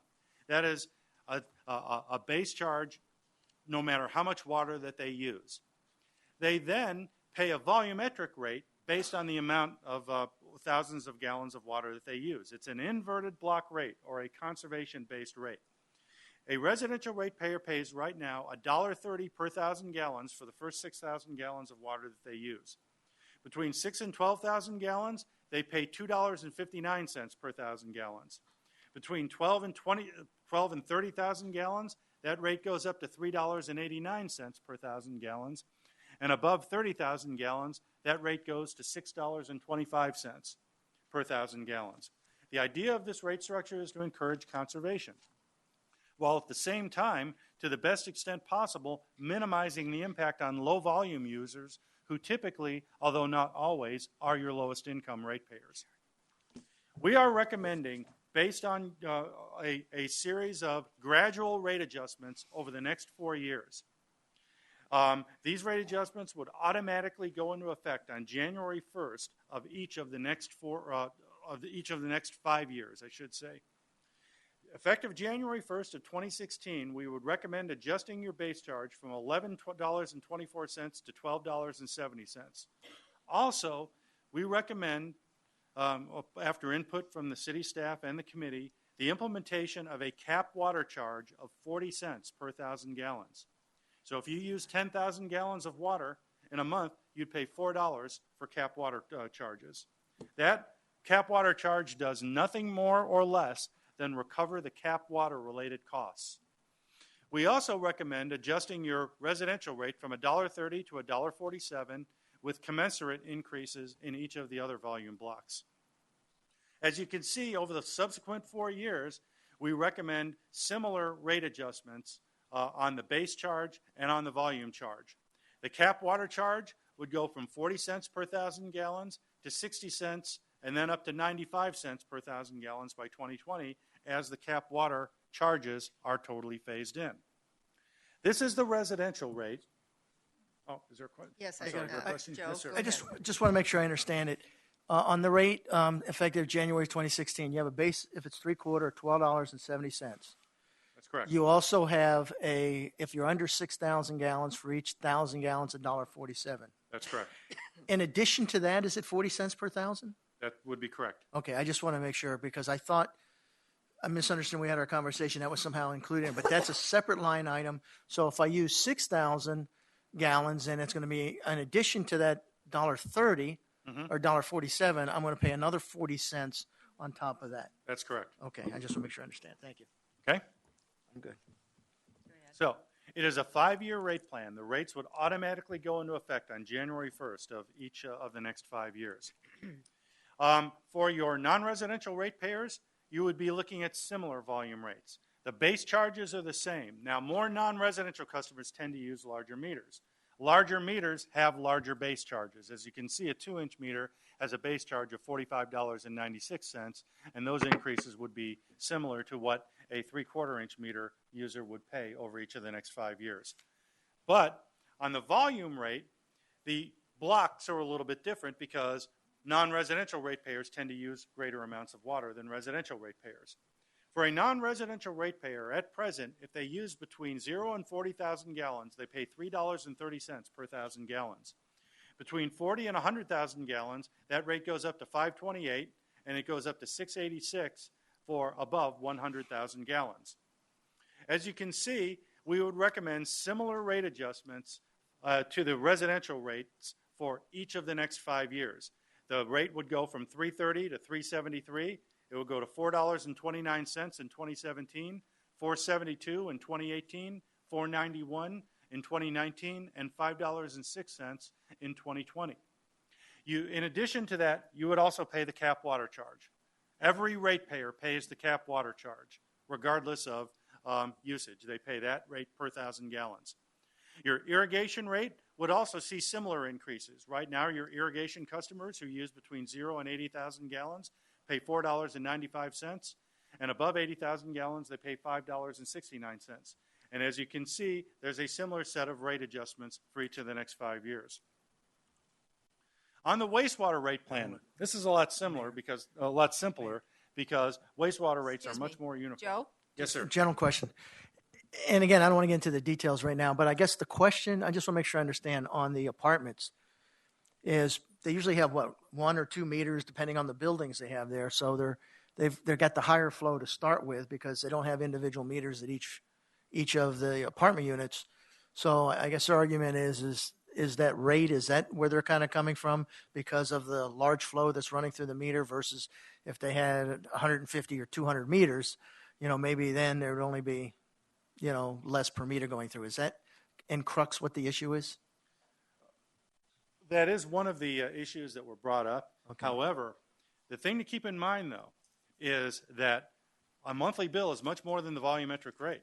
If they had 100 separate meters, there would be 100 minimum charges of $12.70. No, I understand that. So what that means is that while their volumetric rate may come down because they would have a lot of meters as opposed to one big meter, they would pay a lot more in monthly minimum charges. So the other thing to keep in mind is that the residential rate is a block conservation-based rate. You are deliberately charging less to the low-volume users, and you are deliberately charging more to the high-volume users in order to achieve a social objective, and that is to minimize water usage and to preserve a precious and diminishing natural resource. So for that reason, you have a very low rate for water that is considered to be non-discretionary, or 0 to 6,000, and a very high rate for above 30,000 gallons. Every user would be affected differently, and every apartment complex would be affected differently based on how much water that they use in a given month. It depends on how many customers they've got, what their flow is each month. So it's a very complicated calculation. But I guess what I'm getting at is that's the crux of what they're arguing. I'm not agreeing or disagreeing. It's just my understanding because of the volume on there, and they've got a lot of maybe people using 6,000 to 8,000 gallons per apartment, maybe more, maybe less. Is that kind of the gist of what the discussion was with them? Yes, Mayor Lord and Councilmember Pizzillo. We are having the discussions with them on the very specific issues. There was a recommendation from the committee kind of directing us to continue that or to work with them. And my goal, while it wouldn't have to be done quite this quickly, our goal would be to be done with that in the next month. Okay. The good news on that is that our total apartments revenue compared to our revenue base is only about 3% of the total. I guess my other question, and maybe you already know this, Larry, or not, is those assisted living homes, is that applied to the to this issue as well? That would apply. That's generally more of a commercial operation than an apartment, so I would look at it a bit differently. We're not. You're not looking at those. Okay. No. Harry? For our residential, where do the majority of our citizens fall? The average residential user in the city of Goodyear uses about 7,000 gallons of water a month. So for the first 6,000, they're at the lower rate. Then the next 1,000, they're at the higher rate. Right. So what that means is that the majority of monthly bills are going to be 7,000 gallons or less. Laws of arithmetic. If an average is 7,000, that means the majority of actual users are going to be 7,000 or less. Because for every, what it means is for every one person that uses 30,000 gallons, there's going to be 10 people that use 3,000 gallons. Now, what it also means is this. About 80% of your usage is about 12,000 gallons or less. And only 2% of your residential ratepayers reach the 30,000 gallon rate or more. Now, 2% isn't very many people, but it is a very high rate that they pay. Yeah. At the same time, it's 30,000 gallons a month is a lot for a residential ratepayer to use. Believe me. That's why I was asking, what is the average? Right. To kind of ballpark in there. Right. So what that also means, it's a very important thing to keep in mind. The majority of your residential ratepayers, there's a lot of people out there who only use 2,000 to 3,000 gallons a month. A lot that only use 4,000 gallons a month. So the majority of your bills are going to be at the lowest volume block. Molly? I would assume that those homeowners that have pools, if they had to empty their pool and they have a 10,000 gallon pool to refill, that would be when their bill spikes. But generally, those pool owners will not be using that much water every month. That is correct. Speaking as a pool owner, I can tell you that. Thank you. As somebody who wishes he didn't have a pool. But the main reason why usage spikes is due to outdoor water usage like lawn watering. Mm-hmm. Key thing. You see, when a customer uses 7,000 gallons or less, that is what is typically called non-discretionary water usage. It's water you need literally to survive, bathing, drinking, washing dishes, that kind of thing. So what that also means is when you're a residential ratepayer and you're using more than 7,000 gallons, you're starting to get into discretionary water usage, lawn watering, car washing, swimming pools, that kind of thing. The true beauty of a rate plan like this is that the water is available for people to use it, but they charge a financial disincentive for that. What that means is that gives people a real incentive to use less water. The water is available if they need it, but they're paying for it. And what it also means is that your low-income and fixed-income people who typically, though not always, are the lowest volume users, you are doing everything you can not only to keep their water bills low, but to keep the impact of any inevitable rate adjustments as minimal as possible on them, because their rate remains the lowest. So, the wastewater rate plan, as with water, ratepayers pay a minimum charge based on their water meter. The current rate is $21.12. The rate adjustments that we're recommending for wastewater are much more modest than on water, just simply because the need is not as great. As you can see, we would recommend adjusting the base charge from $21.12 to $21.75 in 2016, which is only about 60 cents. And then, as you can see, similar rate adjustments on the base charge in each month. The volume charge is a flat fee of $5.78 per 1,000 gallons. And as you can see, we're recommending, again, modest rate adjustments for each of the next 5 years. Okay, I know this is a lot of numbers. And the first question I think most people have is, what does this mean in terms of my bill? This is all well and good. I understand that we're talking about gradual increases, but how much more am I going to pay each month? Well, this chart is intended to answer that question. We're going to use it we're going to take the average residential ratepayer here in the city of Goodyear. That average residential ratepayer uses 7,000 gallons of water and 5,000 gallons of wastewater.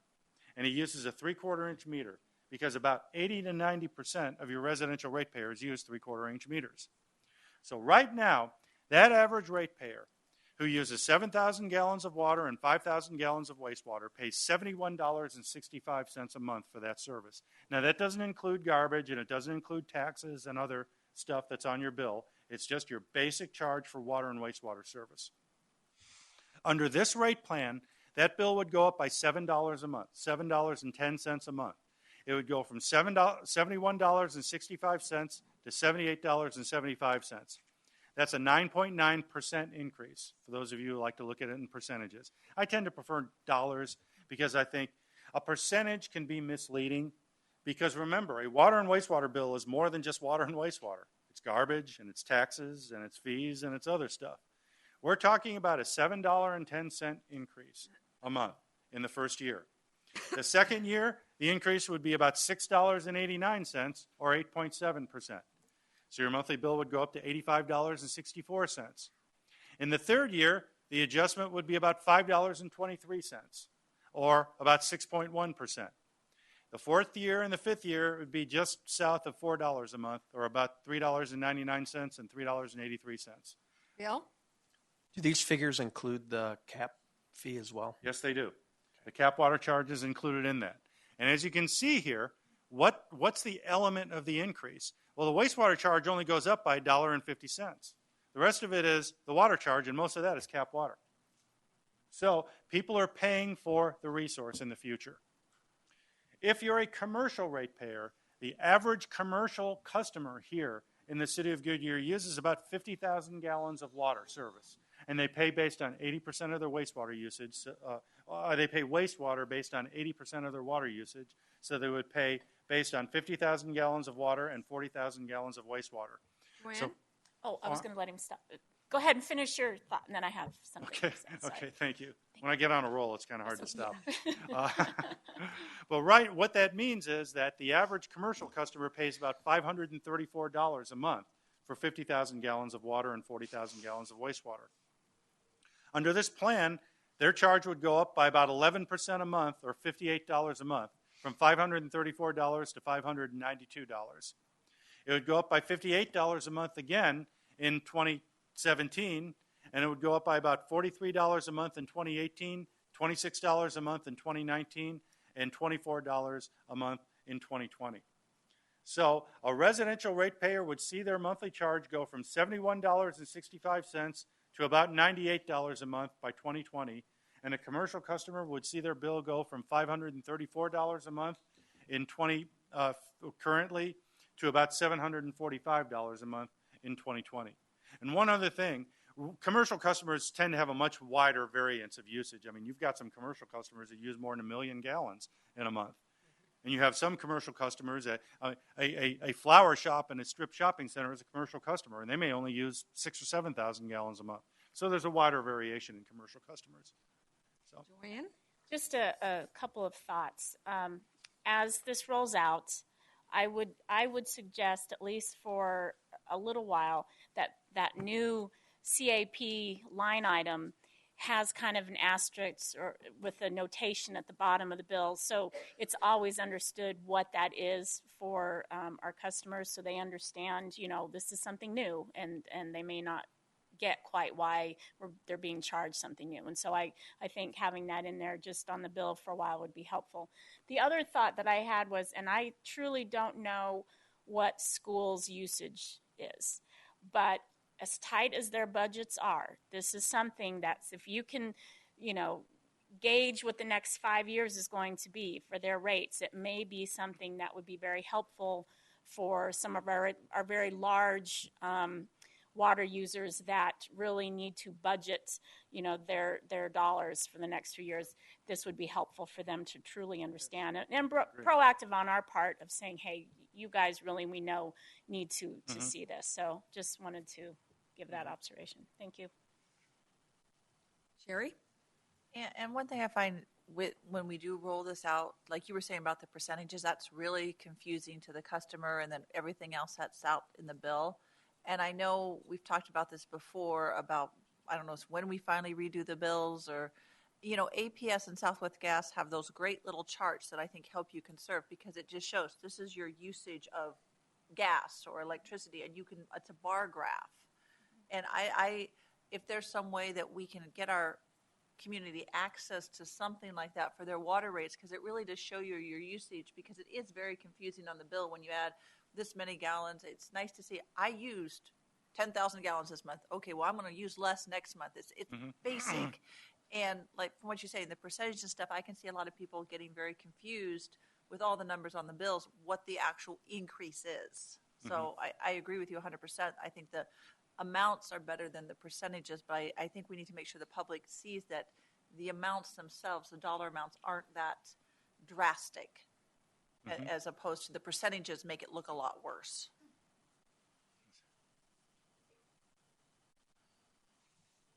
Any other questions? Go ahead. Just to wrap this up, the final category of revenue that a water and wastewater utility gets is from what is called your non-rate fees. These are special services that you provide to customers at their specific request. As part of this rate study process, we took a look at all of your fees, and we made a series of recommendations. Our recommendations actually included leaving many of your fees where they are, but doing some increases in some of your other fees.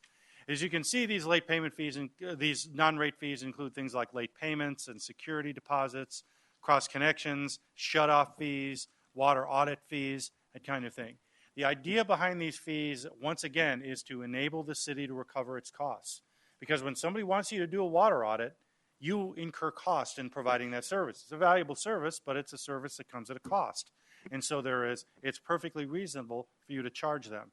So as you can see, this is the schedule of fees, and both the current fees and what our recommended fees are.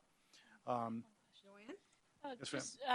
One question that was quite surprising was really the security deposit for the non-residential from $250 to $650. Can you give me a little background as to why that?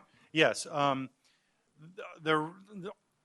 A typical policy for a utility is to have 2 months of bills serve as a security deposit. So if you look at a commercial customer, their average bill is actually about about $500 a month. So conceivably, you could charge a security deposit of as much as $1,000. But there's always a little nuance in rate making, because you have to keep in mind the fact that a commercial customer is the flower shop just as much as it is Campbell's Soup Company. So while it might be reasonable to charge based on an average, you have to take into consideration the fact that many people are below that average. So for that reason, that was one of the reasons why we settled on the rate of $650. It's higher than the rate is right now, but the rate right now doesn't provide you a lot of security. Because if an average bill is $500 and a business doesn't pay their bill and they go out of business, then you are conceivably at a financial risk. We found that during the downturn. Yes. Okay, that was evident, and we changed that because it was so evident. So, Well, do you have a second question? No, I just, I appreciated that because I figured that made sense as to why it must be a month or two of someone's, average bill. I just didn't know if we'd had some kind of influx of a lot of, bills that weren't being satisfied, and that's why it came to light that it needed to be changed. So that was the reason for the question. Thank you. Wally? My question is also on the deposit. Bob, how long do we keep their deposits, even though it's low right now? That's a couple of years. I'm sorry, do we keep it a couple of years? The year. It's kept on file. For 1 year, and then we give it all back to them? I'll have to get that information. Okay, I just was curious. Okay, thanks. Joe? Yeah, I also have a concern on that security deposit for non-residential, especially for small businesses. I just would like, and I understand there's an art to it, but I'd like to see how that compares to other cities on small. We're trying to encourage growth and businesses coming in. $650 might be a lot of money to some of them. I'm talking about small donut shops, flower shops, that type of thing, not the Campbell Soups, et cetera. So I'd be curious to see how that compares with other Valley cities, that $650. Bill? Kind of on that note, it may be based on square footage of the shop. So I think we talk about a 1,500 or 1,000 square foot flower shop versus 100,000 or 200,000 square foot.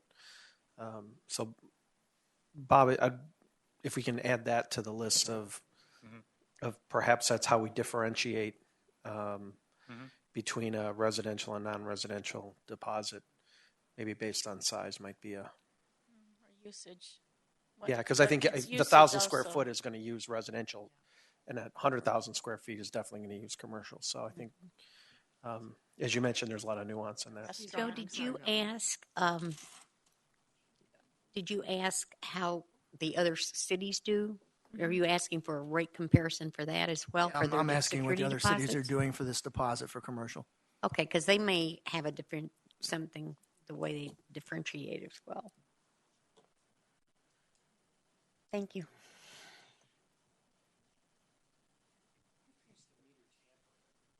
What?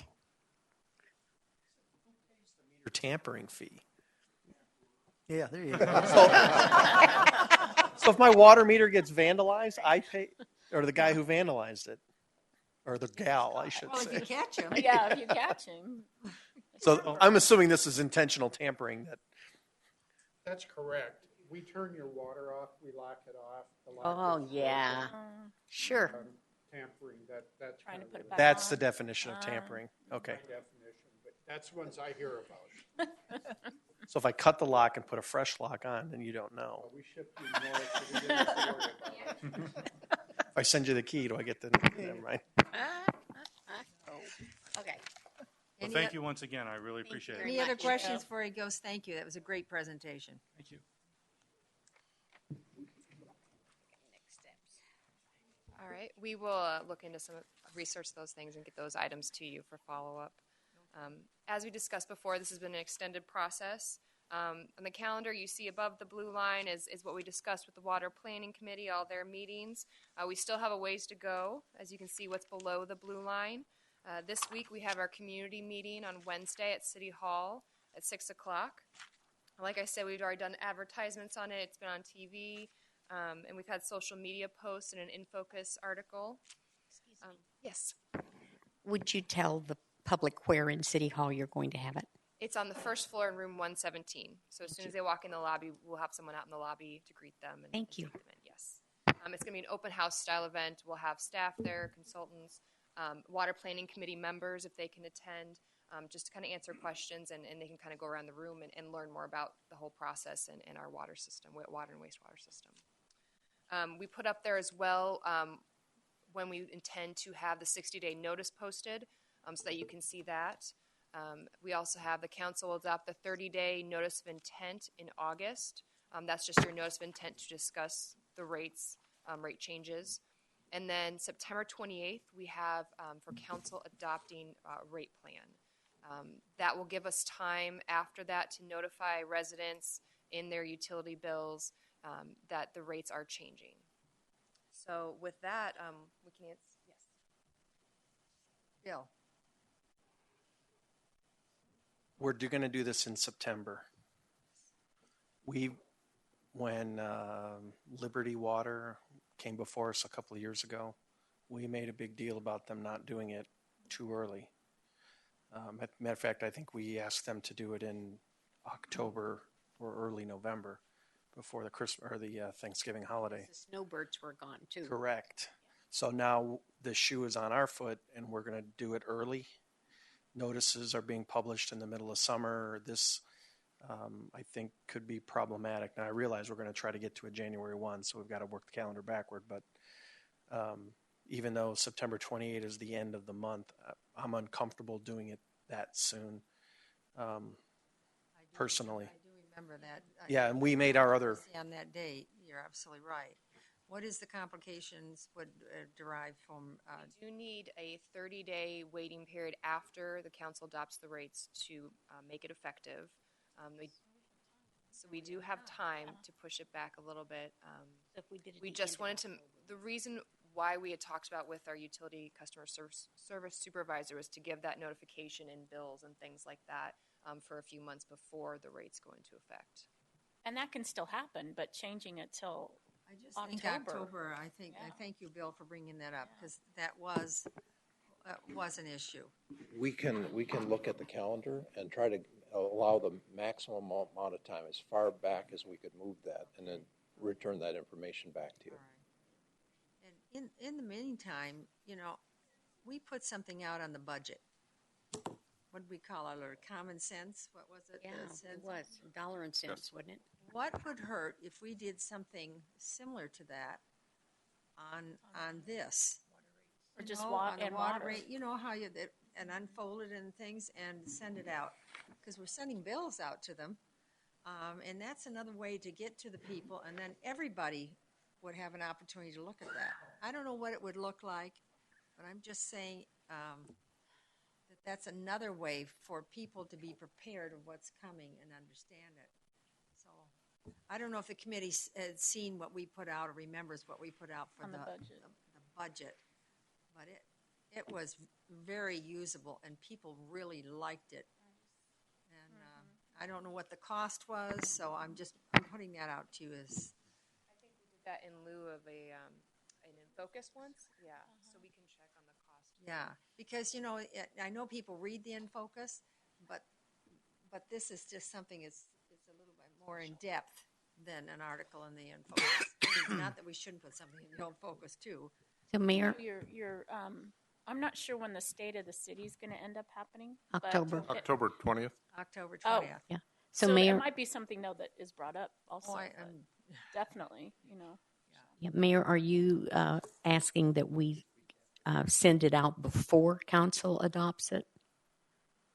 Because if we do, I don't think we could do. I don't think we can send anything out until after council. If we're going to send out with the new rates, after we have to actually adopt it. If we do that, wouldn't that make sense, Mr. City Manager?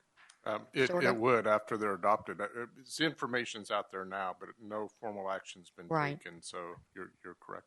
It's just another. Talk about it as proposed. Can do that too. Yeah, because right now it's being proposed by the committee. No council action at this point, of course. Yeah, if Liberty Water were doing this, they And would. then I'll tell you what would happen, Bill. It wouldn't just be 3 people.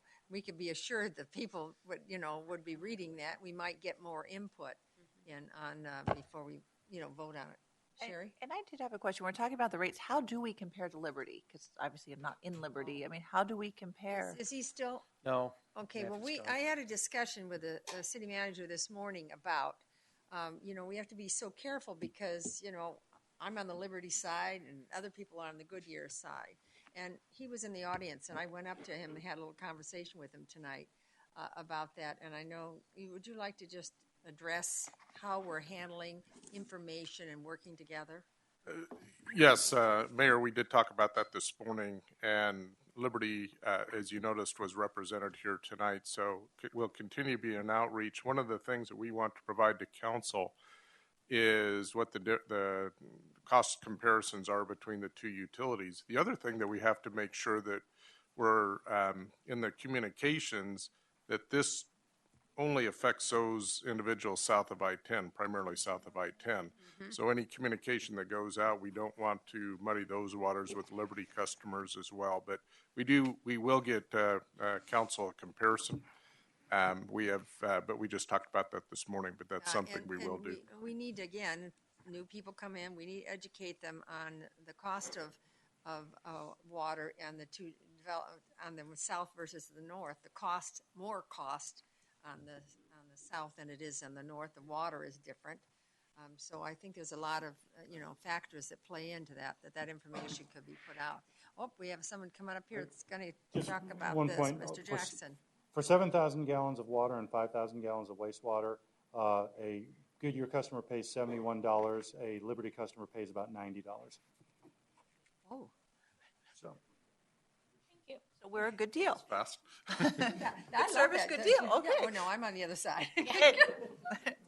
You too. Yeah. Mayor, if I may, just for clarification, because I've heard there were different discussions on when we go about getting this in front of council for adoption, and then from that we get the notice out to the citizens. So going back to the date that we have on there, if it is a September date, that's right at 3 months of keeping our ratepayers aware of when the change would take effect. What I'm hearing is there's concern with that date. So we're also looking at direction as far as how much or what considerations on that September 28th date. I would think the end of October. Yeah, because we have a lot of retired people. I know from They're Australia, a lot of trapped. Canadians. They're gone until at least mid-October. That's the end of October. You're looking uncomfortable, so share something with us here. So okay? if we go at Mayor Council, if we go end of October, then you're looking at probably a February 1st effective date under that scenario. So you're just really looking at bumping it a month is what I'm hearing. Why February 1? Why can't it still be January 1? Giving that time, and I'll go back and look at Bob also, who's worked through this more closely than I have. Yeah, I wanted to go back to the date of how much notice is needed before we can enact the rate increase. So that's what we were going to come back to you with, that date, the latest date possible to still meet the January 1st date. Okay. And if nothing else worse, what we could, if we work up this information in a form that we can send it to everybody, that they would get it wherever they are, and would then, I mean, that's another way. I know it's not the best, but all right. So anyway, you're going to work through that Yes. and see what we can do. Any other questions on this? Well, overall, again, thank you. Congratulations. This was such a valuable evening to all of us, and I'm hoping that we have a lot of people listening on to this work session tonight. So, again, I appreciate all the hard work. So, I'm sure there's not any informational items you need right now. What we're going to do is we're going to adjourn the work session, and then we're going to begin this special meeting. All right? Mayor, after we do the special meeting, are we going to go into executive session? Well, if I may, I'd like to make a notice of something before we do that, if I could do that. All right, do we please. do it this time? Yeah, oh, you do. You have something you want to add to Yes, this meeting? please. Yes, go Uh-huh. ahead. I just want to bring everyone's attention that today is World Elder Abuse Awareness Day, June 15th. Millions of older persons are abused, neglected, and exploited. And once a year on June 15th, we do many awareness projects throughout the United States, actually throughout the world, to bring awareness for that. And elder abuse can include financial exploitation, emotional abuse, physical abuse, sexual abuse, or neglect.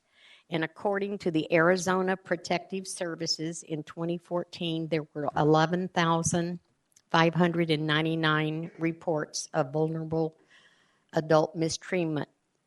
This represents an all-time historic high for the program and a 79% increase since 2010. So please, if you suspect elder abuse, report it. Thank you. Thank you so much, Molly. That's startling numbers. It's concerning. It is. So, okay, so I'm going to adjourn this meeting and we'll begin the special meeting. I'm going to just pause a little bit for people that want to leave before we start this. So this meeting is adjourned.